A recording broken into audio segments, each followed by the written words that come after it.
Hello, good morning बेटा। सो आप लोगों का अभी टेस्ट हुआ था उसमें बेटा जी, एंड मैंने पेपर देखा, बड़ा आसान सा पेपर आ रहा था और सब कुछ हमने कवर किया था, कुछ भी ऐसा नहीं था जो टॉपिक हमें ना पढ़ा हो।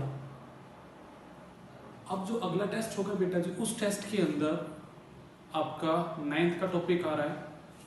तो देखिए बेटा, मैंने आपको बताया था अगला आपका जो टॉपिक 10th क्लास का बहुत ही बड़ा है, तो उसके लिए हमें सफिशिएंट टाइम नहीं मिलेगा। तो जो भी आपके डाउट्स वगैरह हैं वो प्लीज मुझे बताते रहिएगा, सर आपको हमें यहाँ टॉपिक में डाउट था कि वो आपके डाउट में लेता रहूँ बेटा जी। बट मैं यहाँ लेक्चर शुरू कर रहा हूँ बेटा जी आपका 10th क्लास का पढ़ाना। 9th क्लास आपको रणधीर सर ने पढ़ाई थी और आपने काफी अच्छा पढ़ा हुआ उस क्लास को यहाँ पे। तो जो भी डाउट आते हैं आप मुझसे लीजिएगा, डाउट में कोई दिक्कत नहीं है। बट यहाँ पे अब जो टॉपिक पढ़ना शुरू कर रहा हूँ बेटा, जो अपने 10th क्लास का चैप्टर शुरू कर रहा हूँ, चैप्टर का नाम बेटा जी कंट्रोल एंड कोऑर्डिनेशन। बहुत ही बड़ा चैप्टर है, बहुत ज्यादा पढ़ना है इसके अंदर। यहाँ पे क्या क्या पढ़ना है उसके बारे में आज हम अपने इस लेक्चर में बातें करेंगे। इंट्रोडक्शन के बारे में जानेंगे, क्या है अपना भी यहाँ पे टॉपिक। सुनिएगा बेटा जी, टॉपिक का नाम है बेटा जी यहाँ पे कंट्रोल एंड कोऑर्डिनेशन। जरा वर्ड को समझ के देखते हैं। पहले हम यहाँ पे हमने वर्ड लिखा बेटा जी कंट्रोल एंड कोऑर्डिनेशन।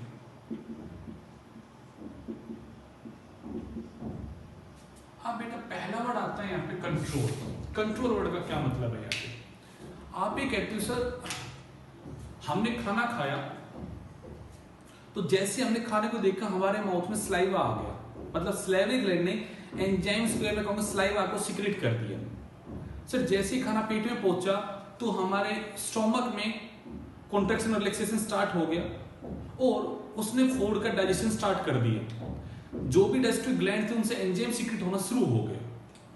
तो there is someone who control the activity, या मैं कहूं there is someone who regulate the activity of any organ. हमारे बॉडी में कोई ऐसा तो है जो रेगुलेट कर रहे हैं इन चीजों को, कब वो चीज काम करेगी कब वो काम नहीं करेगी, उसका स्विच ऑन और स्विच ऑफ होना कोई तो है जो रेगुलेट कर रहा है।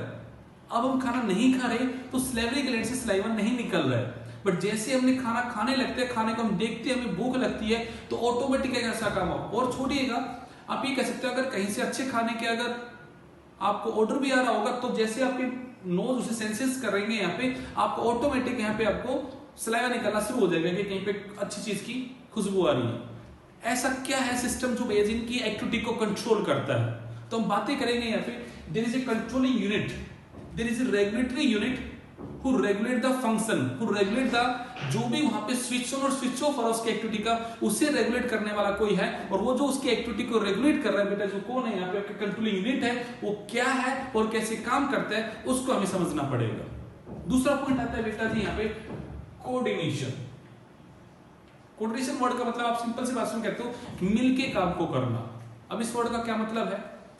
सपोज कीजिएगा आपने जो भी अभी तक अपने लाइफ प्रोसेस पढ़े हैं, क्या वो लाइफ प्रोसेस कंप्लीट होने के लिए एक सिंगल ऑर्गन का काम है क्या बेटा जी? यहाँ पे आपने डाइजेशन ही पढ़ा है, तो आपने ये कैसे लीवर भी काम करता है, स्टोमक भी काम करता है, आपका पेंक्रियास काम करता है। डिफरेंट ऑर्गन मिलके एक काम को परफॉर्म कर रहे हैं। किस काम को बेटा जी? यहाँ पे कि खाना आपका डाइजेस्ट हो सके और एब्जॉर्ब हो सके। उसी डाइजेस्टेड फूड को बेटा जी बॉडी में ट्रांसपोर्ट करने का काम कौन कर रहा है? यहाँ पे आपका ब्लड कर रहा है। हमने रेस्पिरेटरी सिस्टम को पढ़ा है बेटा जी, आपने ब्रीदिंग करके गैस का एक्सचेंज कर लंग्स में, बट डिफरेंट पार्ट के पास गैसेस को पहुंचाने का काम कौन करता है बेटा जी? ब्लड करता है। तो वहां पे एक्सचेंज होता है। तो हम एक लाइन बोलते हैं, किसी भी एक फंक्शन को परफॉर्म करने के लिए डिफरेंट ऑर्गन अगर इंटरेक्ट होके एक काम को परफॉर्म करते हैं तो वो क्या बन जाएगा बेटा जी? यहाँ पे आपका coordination. Means different organ interact together to perform a function. Different organ interact together to perform a function, then it is known as coordination. मैंने आपको दो वर्ड समझाया बेटा जी। कंट्रोल है the regulation of a या regulation of the functioning of any organ or the body part। किसी body part के function को रेगुलेट करना क्या है बेटा जी? यहाँ पे कंट्रोल कहलाएगा यहाँ पे। और मैं कहूंगा बेटा जी यहाँ पे different organ interact to perform a particular function, वो क्या बच्चा यहाँ पे आपका कोऑर्डिनेशन। अब हमारी बॉडी में इतनी जो हमारे बॉडी में डिफरेंट टाइप के टिश्यू और ऑर्गन है यहाँ पे बेटा जी, उन ऑर्गन्स को उनकी फंक्शनिंग को कंट्रोल कैसे किया जाता है या उनको कैसे इंटरेक्ट किया जाता है। एक छोटा सा काम, एक छोटा सा एग्जांपल लेकर चीजों को समझते हैं। चलिएगा, हम हम एक्शन को समझते हैं यहाँ पे कि सपोज कीजिएगा आपने देखा कि यहाँ हमारे घर में हमारे आसपास कहीं सांप है, तो आपने जैसे सांप को देखो, उसके प्रति आपने जो रिएक्शन शो करो, उस रिएक्शन को समझ के देखो बेटा जी। आपकी आइज ने देखा वहां पे एक स्नेक है, उस मैसेज को रिसीव किया आपकी आंखों ने, तो आपकी आंखों ने बिहेव किया जे रिसेप्टर, और उस मैसेज को उन्होंने ट्रांसफर कर दिया ब्रेन के पास। ब्रेन ने, अब ब्रेन उसे कंट्रोल कर रहा है, एक्टिविटी को कैसे कर रहा है, इसने बेटा जी आपको ऑर्डर दिया। क्या ऑर्डर दिया इसने? यहाँ पे आपकी मसल्स को ऑर्डर किया कि सांप है ये आपको खा लेगा, आप मर जाओगे, तो आप भगना शुरू करो यहाँ से। तो आपकी मसल्स ने कॉन्ट्रैक्शन और रिलैक्सेशन शुरू किया और आप भगना शुरू करते, आपने रनिंग शुरू कर लिया। पर जैसे ही आपने रनिंग को शुरू किया, जैसे आपने रनिंग को शुरू किया, अब आपकी बॉडी ने कहा कि मुझे मसल्स को कांटेक्ट करने के लिए वी नीड एनर्जी। अब एनर्जी का सोर्स क्या है? रेट ऑफ रेस्पिरेशन, हमें बढ़ाना पड़ेगा, और रेस्पिरेशन बढ़ाने के लिए बेटा जी you need large amount of oxygen. तो क्या हुआ? आपका ब्रीदिंग रेट इंक्रीज हो गया, ब्रीदिंग रेट इंक्रीज हो गया।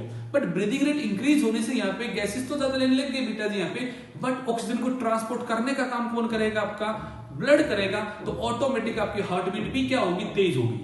समझ के देखो बेटा जी, आपने एक फंक्शन परफॉर्म किया रनिंग का, सांप से डर के आपने भगना शुरू किया। जैसे ही आपने भगना शुरू किया, तो भगने के लिए, उस रेस को लगाने के लिए, आपको रनिंग करने के लिए मसल्स की हेल्प पड़ी, और मसल्स ने क्या किया? कॉन्ट्रैक्ट और रिलैक्स किया। ये पहला काम हुआ। दूसरा क्या हुआ? उस मसल्स के प्रॉपर काम करने के लिए you need extra amount of energy. तो रेस्पिरेशन का रेट इंक्रीज हो गया आपकी मसल्स के सेल में, और उस रेट को इंक्रीज करने के लिए आपने अपना ब्रीदिंग रेट इंक्रीज कर लिया, आपने अपनी हार्ट बीट को इंक्रीज कर लिया, ताकि वहां पे प्रॉपर ऑक्सीजन पहुंच सके, और प्रॉपर वहां पे रेस्पिरेशन का रेट हो सके, और प्रॉपर अमाउंट ऑफ वहां पे एनर्जी बन सके, ताकि मसल्स फुली अपने आप को कॉन्ट्रैक्ट करके वहां पे आप मैक्सिमम स्पीड से अपने आप को भग सको।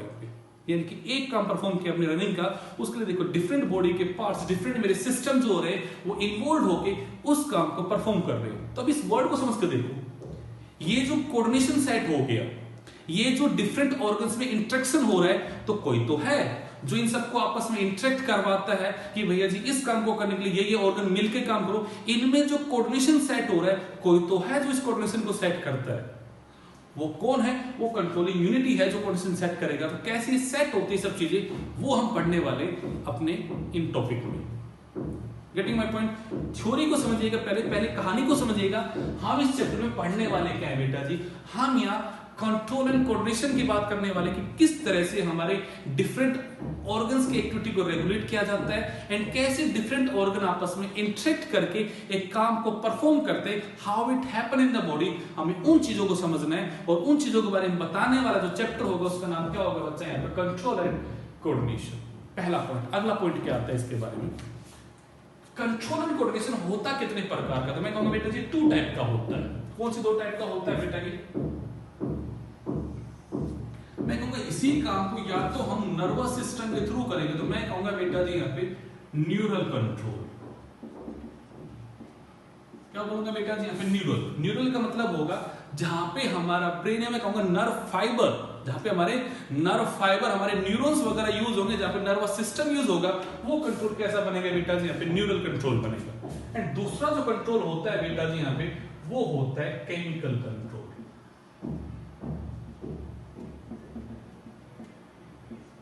Chemical control. अब जरा इसको समझ के देखते हैं। न्यूरल कंट्रोल में बेटा जी कंट्रोल करने के लिए पूरी बॉडी में बेटा जी प्रेजेंट होते हैं नर्व फाइबर। न्यूरल कंट्रोल पूरी बॉडी में स्प्रेड हो रहा है, ब्रेन एक कंट्रोल यूनिट है, बट वहां तक मैसेज लेके आ रहा है, उसके द्वारा मैसेज को जाने के लिए पूरी बॉडी में बेटा जी वायर की, ऐसा होता है ना, पूरा वायर बिखरा हुआ पूरी बॉडी में, पूरी वायरिंग हो रही है पूरी बॉडी में, और हम क्या बोलते हो, क्या हो रहे हैं? नर्व फाइबर पूरी बॉडी में स्प्रेड हो रहे हैं, जो मैसेज को कन्वे करती है अप टू द ब्रेन, और ब्रेन से आपके टू द टारगेट ऑर्गन तक लेके जाने का काम करते हैं। ओके, आप कहते हैं यहाँ पे जो होता है, यहाँ पे स्पेसिफिक सेल एक केमिकल को सीक्रेट करती है, और हम उस केमिकल का नाम रखेंगे बेटा जी यहाँ पे हार्मोन्स। मतलब neural control is carried out with the help of the nerve fibre, chemical control is carried out with the help of the hormones.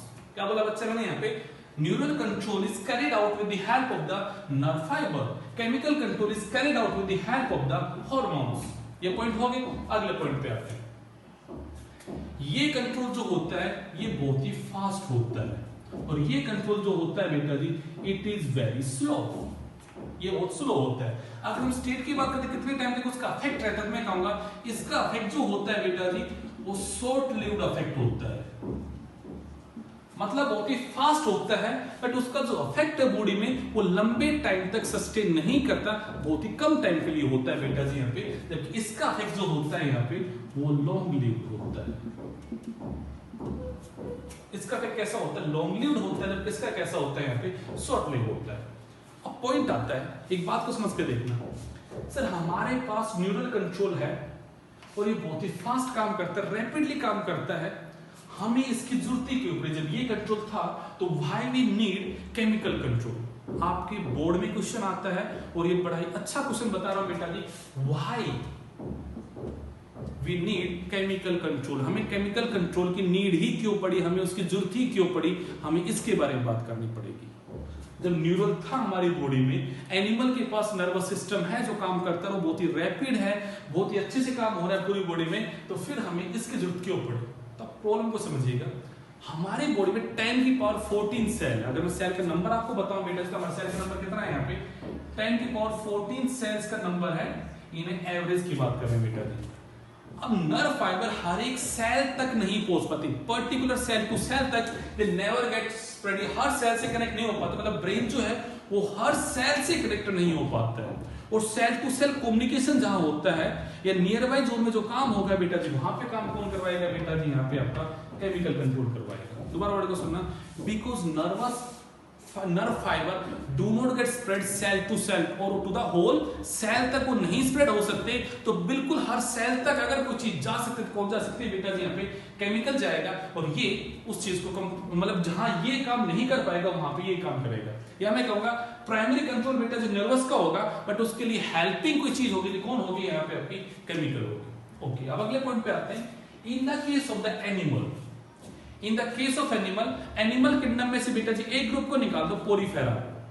मैंने कहा एनिमल किंगडम में से जो पहला ग्रुप आता है बेटा जी, पहला फाइलम जो आता है उसका नाम था बेटा जी पोरीफेरा, उसको छोड़ दो। बाकी सब एनिमल्स के अंदर बेटा जी nervous as well as chemical coordination दोनों प्रेजेंट होते हैं बेटा जी, बट पोरीफेरा में न्यूरल कंट्रोल अब्सेंट है बेटा जी। याद रखना, nerve cell absent in the case of the Porifera. अगर पेपर में क्वेश्चन आ जाए which of the following animal do not have the neural control, तो वो एनिमल एक ही है बेटा जी, कौन? यहाँ पे आपका पोरीफेरा फाइलम के एनिमल्स में बेटा जी यहाँ पे नर्वस सिस्टम अपसेट है, और उसके अलावा every animal have neural as well as chemical control. Getting my point?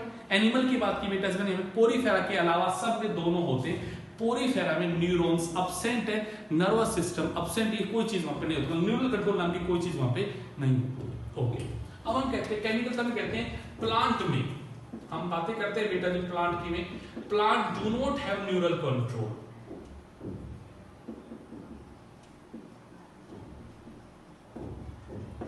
Plant में बेटा जी न्यूरल कंट्रोल ही क्या होता है बेटा जी? आपका अपसेंट होता है। उसमें क्या प्रेजेंट है बेटा जी प्लांट के अंदर? यहाँ पे plant have only chemical control. Plant में सिर्फ क्या होता है बेटा जी? यहाँ पे केमिकल कंट्रोल होता है। ठीक है, चलिएगा, तो हमें यहाँ पे दोनों की बात करनी है बेटा जी, एनिमल की और प्लांट की भी। तो हम प्लांट में खाली बात करेंगे केमिकल की, और एनिमल के केस में दोनों बातें करेंगे बेटा जी यहाँ पे, neural as well as chemical. तो अपना पहला टॉपिक हम जो शुरू करेंगे बेटा जी, क्या होगा? यहाँ पे न्यूरल कंट्रोल होगा। चलिएगा, उसके बारे में बातें शुरू करते हैं। इसके बारे में क्या बातें हैं बेटा जी?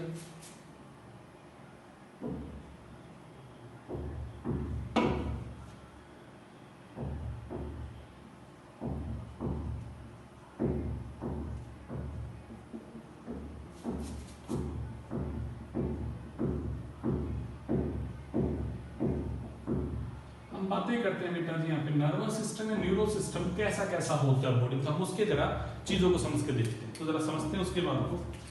न्यूरल का सिस्टम जो होता है वो दो प्रकार का होता है बेटा जी, एक का नाम होता है CNS और बेटा एक का नाम होता है यहाँ पे PNS। पहले फुल फॉर्म को समझते हैं बेटा जी यहाँ पे, जिसकी फुल फॉर्म होती है बेटा जी central nervous system.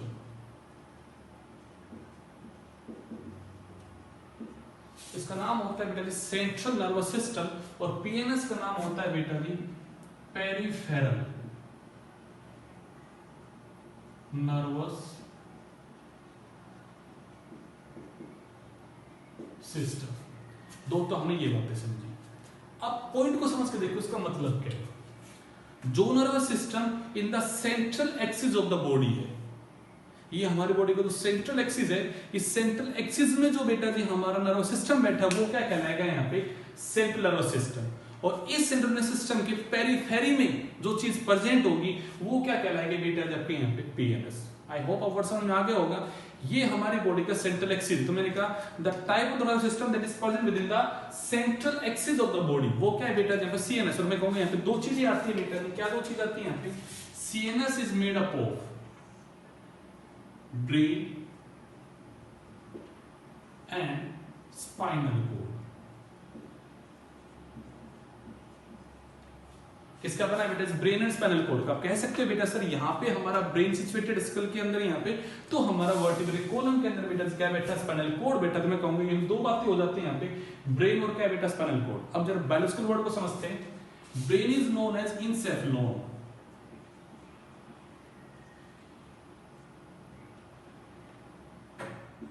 And spinal cord is known as myelon. ये वर्ड किस तरह काम आएंगे आपके, जैसे आपने सुना होगा किडनी के लिए वर्ड आया था बेटा जी रीनल, वैसे वर्ड के लिए आपके हार्ट के लिए आया था कार्डिया या कार्डियम वर्ड आया था, वैसे बेटा जी लंग्स के लिए आया था प्लूरल वर्ड। ये स्पेसिफिक वर्ड थे जो ऑर्गन्स के लिए यूज हो रहे थे। वैसे बात ही कर रहा हूं, ब्रेन का बायोलॉजिकल जो नेम है बेटा जो, उसे क्या बोलेंगे टर्म में बेटा जी यहाँ पे इंसेफेलॉन, और जबकि स्पाइनल कोड का क्या नाम होता है बेटा जी यहाँ पे माइलॉन। ये आपके बायोलॉजिकल वर्ड जो आपको समझ में, तो पेपर में इंसेफेलॉन क्या है तो बेटा जो ब्रेन की बातें कर रहे हैं, ठीक है। अगला वर्ड आता है ब्रेन के बेटा जी, हम बात करेंगे तीन पार्ट होते हैं, हम एक एक पार्ट को पढ़ेंगे बेटा जी यहाँ पे। हमने कहा जो आगे वाला पार्ट हमसे बोलेंगे वो होता है बेटा जी फोर ब्रेन, फिर जो बीच में होगा बेटा जी हम उसे बोलेंगे वो होगा बेटा जी मिड ब्रेन, और जो लास्ट में होगा बेटा जी हम कहेंगे वो होगा बेटा जी यहाँ पे हिंड ब्रेन। ब्रेन जो एक्चुअली होता है, ये आप ये मान लो जो अपनी कॉलीफ्लावर होता है, गोभी होती है ना जो अपने यहाँ पे सब्जी जिसके हम बनाते हैं, उसकी तरह होता है। आप ये समझो ऊपर का जो हिस्सा है वो कहलाता है बेटा जी फोर ब्रेन, फिर बीच में हिस्सा आता है उसके नीचे, ऐसा मैं समझो कि आगे पीछे ऐसे कर रहा हूं, ऊपर का पूरा हिस्सा जो है फोर ब्रेन, फिर ये जैसे फोर ब्रेन के नीचे झांक के देखोगे तो आएगा मिड ब्रेन, और जो लास्ट पार्ट है जो इलोंगेट सा हो रहा है वो पार्ट क्या होगा बेटा जी यहाँ पे हिंड ब्रेन होगा। ऊपर का सारा हिस्सा फोर ब्रेन, फिर बीच में छोटा सा हिस्सा है वो मिड ब्रेन, और लास्ट जो पार्ट है बेटा जी वो कहलाएगा आपका यहाँ, बीच का पार्ट मिड ब्रेन, लास्ट जो पार्ट होगा बेटा वो कहलाएगा हिंड ब्रेन। चलिएगा हम बातें करते हैं, फोर ब्रेन का नाम होता है बेटा जी प्रोसेंसेफेलॉन।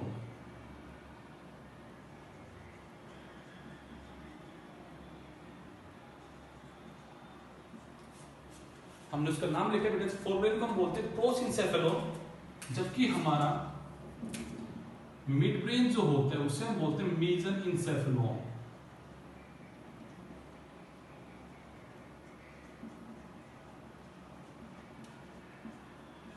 और बेटा जी हिंड ब्रेन जो होता है उसका नाम होता है बेटा जी रोम इंसेफेलॉन। ये की वर्ड आपको याद रखने बेटा जी, forebrain is known as prosencephalon, और बीच वाला जो ब्रेन उसको हम बोलते हैं मेसेनसेफेलॉन, और लास्ट वाले का नाम क्या होता है बेटा जी रोम इंसेफेलॉन। हमें इन सबको बेटा जी पढ़ना है। और अच्छी बात कर लेते हैं आपके लिए, क्योंकि हमारा पूरा एक फ्लो चार्ट बन के तैयार हो जाएगा आज के लेक्चर का। हमें फोर ब्रेन को जब पढ़ेंगे तो हम इसमें फिर इससे करेंगे। सबसे पहले यहाँ पे आएगा आपका ओल्फैक्टरी,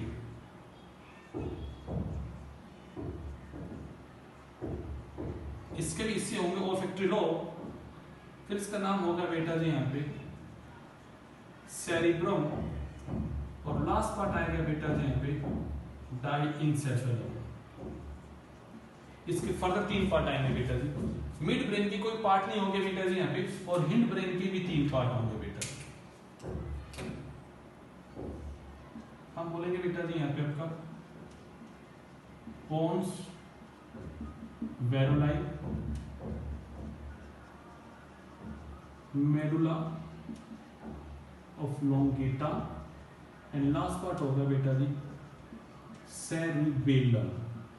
जरा वर्ड याद रखना, मैंने यहाँ पे लिखा सेरिब्रम और यहाँ पे लिखा मैंने सेरिबेलम, ठीक है बेटा जी। The largest part of the brain,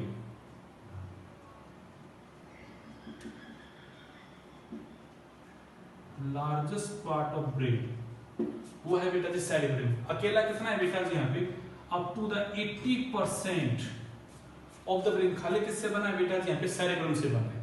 आप नॉट ओनली फोर ब्रेन के 80% मैं कह रहा हूं बेटा जी, ब्रेन का ही 80% अकेला कौन है यहाँ पे आपका सेरेब्रम है बेटा जी। हम कहते हैं सेकंड लार्जेस्ट पार्ट,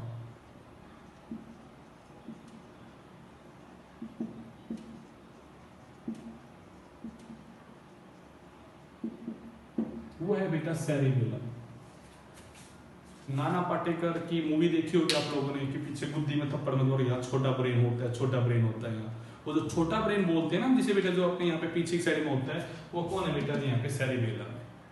जब डायग्राम बनाएंगे तो बातें होंगी यहाँ पे, बिल्कुल लास्ट एंड में होगा यहाँ पे आपका ये है सेकंड लार्जेस्ट पार्ट बेटा, जिसका नाम क्या है यहाँ पे सेरेबेलम। हमने एक फ्लो चार्ट बनाया, क्या बनाया बेटा जी, यहाँ पे नर्वस सिस्टम का जो पार्ट सेंट्रल एक्सिस में बैठा है उसका नाम क्या है यहाँ पे सीएनएस है। फुल फॉर्म क्या है बेटा जी यहाँ पे, सेंट्रल नर्वस सिस्टम। इसके दो पार्ट है, ब्रेन और बेटा स्पाइनल कोर्ड। ब्रेन के हमने फिर 3 टुकड़े किए, हमने उनके बॉटनिकल नेम, बायोलॉजिकल नेम लिखे हैं बेटा जी यहाँ पे, और इसके फिर हमने फर्दर पार्ट किए कि हमें क्या क्या पढ़ना है। हम बातें करेंगे यहाँ पे फोर्थ ब्रेन के, हम इन चीजों को पढ़ना है। मिड ब्रेन का हमने सिर्फ मिड ब्रेन को पढ़ना है, उसके बेटा जी यहाँ पे उसमें कोई पार्ट नहीं डिवाइड होंगे यहाँ पे, और हिंड ब्रेन जो होगा उसके फर्दर बेटा जी पार्ट्स होंगे जो हमें पढ़ने बेटा, जिनके फंक्शन जानने हैं कैसे कैसे होते हैं, हम उनकी सब बातें करनी है। चलिए अब बात आते हैं पीएनएस सर किससे बना है, पीएनएस किससे बना है। आप सिंपल बात को सोच कर देखो, जो हमारे सीएनएस के बाहर नर्व फाइबर बैठे हुए, भाई ये हमारा पीएनएस है, इसका काम होता है मैसेज को रिसीव करना, उसके बारे में एनालाइज करना और फिर आंसर को बना के भेजना। पर कोई तो होगा जो मैसेज लेके आ रहा है, कोई तो होगा जो मैसेज लेके जा रहा होगा यहाँ पे, हाँ कि ना। तो मैं कहूंगा it is made up of the fibres और the nerve fibre that arise from the CNS. CNS से जो नर्व फाइबर अराइज होते हैं बेटा जी, वो बनाते हैं PNS. PNS is made up of the nerve fiber that originate from the CNS. क्या बोला बेटा इसमें यहाँ पे, PNS is made up of the nerve fiber. PNS is made up of the nerve fiber that originate from the CNS.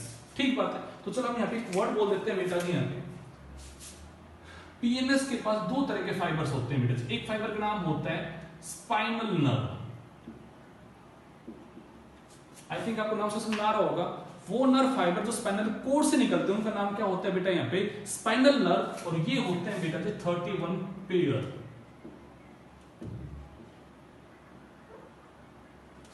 31 pair are the spinal nerve fibre that originate from the spinal cord. Okay, मैं कहूंगा दूसरा यहाँ पे होता है बेटा जी आपका यहाँ पे क्रेनियल नर्व, जो ब्रेन से निकलती है। हम उन नर्व को क्या बोलते हैं बेटा जी यहाँ पे क्रेनियल नर्व, और इनका नंबर होता है बेटा यहाँ पे 12 पेयर। 12 पेयर निकलते हैं बेटा फ्रॉम द ब्रेन, उनको बोलते हैं क्रेनियल नर्व। और बेटा 31 पेयर निकलता है फ्रॉम द स्पाइनल कोड, हम उनको बोलते हैं स्पाइनल नर्व। तो टोटल आपसे पूछे अगर from how many nerve fibre PNS is made up of, तो आप कहोगे it is made up of the 43 nerve fibre जो आपके निकले हैं बेटा जी, वो क्या बनाते हैं यहाँ पे आपके PNS को बनाते हैं। Getting my point. तो ये वर्ड यहाँ पे आ गया, पर इसको हम आगे डिवाइड करते हैं किस तरह से कि भाई ये नर्व फाइबर किस पार्ट को कंट्रोल करते हैं। ये तो मैंने सिर्फ आपको लाइनें बताई जो आपको लिख लेनी है। अब बात आती है PNS के जो नर्व फाइबर हैं, ये फर्दर दो कैटेगरी में है। किस प्रकार से बेटा जी कि ये नर्व फाइबर किस स्ट्रक्चर को कंट्रोल करते हैं। तो हमने ब्रॉडली कैसा बोला, हमने एक का नाम बोला बेटा जी यहाँ पे सोमेटिक नर्व फाइबर।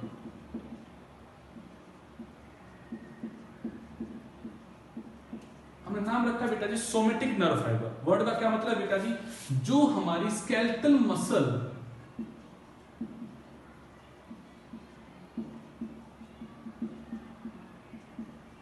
या कह सकते हो जो हमारी वॉलेंट्री एक्शन को कंट्रोल करते हैं। किसको बेटा जी, वॉलेंट्री। आपको पता है ये बात, स्केलेटल मसल जो होती है वॉलेंट्री इन द एक्शन होती है। तो मैं कहूंगा ये जो मसल फाइबर ये एक्टिविटी कंट्रोल करती है स्केलेटल मसल की। तो मैं कहूंगा ऐसा नर्व फाइबर जो इनकी कंट्रोल करता है, उसका नाम क्या रख दिया बच्चा यहाँ पे, सोमेटिक नर्व फाइबर। आपने कैसे स्केलेटल मसल की एक्टिविटी को कंट्रोल करता है, मतलब हमारे वॉलेंट्री एक्शन को कंट्रोल करने वाला PNS क्या है बेटा जी यहाँ पे आपका सोमेटिक नर्व फाइबर है। ठीक बात है, आगे चलिएगा। आपने कहा सर ये जो हमारा है ये कहलाता है ऑटोमेटिक नर्वस सिस्टम। मतलब जो हमारे बेटा जी ग्लैंड और मैं कहूंगा बेटा जी स्मूथ मसल्स की एक्टिविटी को कंट्रोल करता है, वो कौन सा नर्वस सिस्टम बेटा जी सोमेटिक। जैसे आप कहते हो सर सलाइवरी ग्लैंड से अपने आप सलाइवा निकल गया, या हमने जैसे ही खाना खाया हमारे डाइजेस्टिव ग्लैंड से ऑटोमेटिक आपके एंजाइम्स निकल गए, तो वो जो अपने आप काम हो रहा है, जो आपके विल पे डिपेंड नहीं करता, जो इनवॉलेंटरी इन द एक्शन है, उसे कंट्रोल करने वाला कौन है बच्चा? यहाँ पे ऑटोमेटिक नर्वस सिस्टम। आपकी ग्लैंड्स की एक्टिविटी को कह सकते हैं, आप कह सकते हैं यहाँ पे बेटा जी हमारी स्मूथ मसल की एक्टिविटी को कंट्रोल करने वाला कौन है बेटा जी? यहाँ पे ऑटोमेटिक नर्वस सिस्टम। चले बेटा जी, ओके। हमने कार्डियक मसल की बातें नहीं की मेनली, रीजन क्या है बेटा जी? यहाँ पे कार्डियक मसल का आपने पढ़ा था हार्ट के बारे में, इट इज मायोजेनिक हार्ट, मतलब मसल्स में आपने पढ़ा था ऐसे नोड ऑटोमेटिकली अपने इंपल्स को जनरेट करता है। हाँ, हम हार्ट बीट को अप एंड डाउन कर सकते हैं, तो वहां पे यही काम करेगा आपका यहाँ पे, बट मैं ये नहीं कहूंगा कि हार्ट को ये इंपल्स को जनरेट करता है, बिकॉज उसका जनरेशन तो कैसा है बेटा जी? ऑटो होता है, वो तो myogenic in the nature, but yes number of heart beat को अगर हमें वेरी करवाना हो तो वहां पे काम कौन करेगा बेटा जी? आपका यहाँ पे ऑटोमेटिक ही काम करेगा। चलिए अब ऑटोमेटिक में फिर दो बातें आती हैं बेटा जी।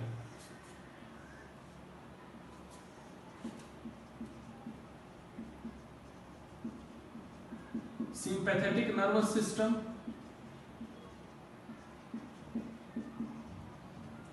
और दूसरे का नाम होता है बेटा जी पैरासिम्पैथेटिक नर्वस सिस्टम।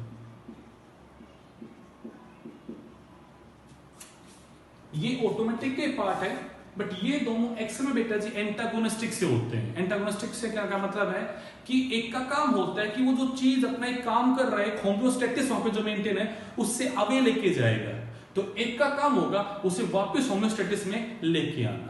तो ये दोनों, एक उस काम को अगर इंक्रीज करेगा तो दूसरे का काम होगा उसे वापस से नॉर्मल स्टेट में लेके आने का काम दूसरा करेगा यहाँ पे। तो इनके एक्शन हम पढ़ेंगे कौन क्या काम करता है, डिफरेंट पार्ट्स में क्या क्या बातें होंगी यहाँ पे, बट इनका एक्शन कैसा होता है? एक का काम है अगर प्रोसेस को इंक्रीज करा तो एक का काम होगा उसे वापस से नॉर्मल स्टेट में लाना। मैं ये नहीं कहूंगा डिक्रीज करना, मैं कहूंगा उसे वापस से नॉर्मल कंडीशन में लाने का काम के लिए दूसरा काम करेगा यहाँ पे। ठीक है, इनकी बातें जब पढ़ेंगे तब शुरू करेंगे बेटा क्या क्या होता है, but it is the flow chart of the nervous system जो हमें पढ़ना है। इन the case of the human beings में हमें ये सब पढ़ना है। स्पाइनल कॉर्ड कंट्रोल करेगा बेटा जी रिफ्लेक्स एक्शन, तो हमें वो भी पढ़ना है कि इसका एक्शन आएगा बेटा जी यहाँ पे रिफ्लेक्स।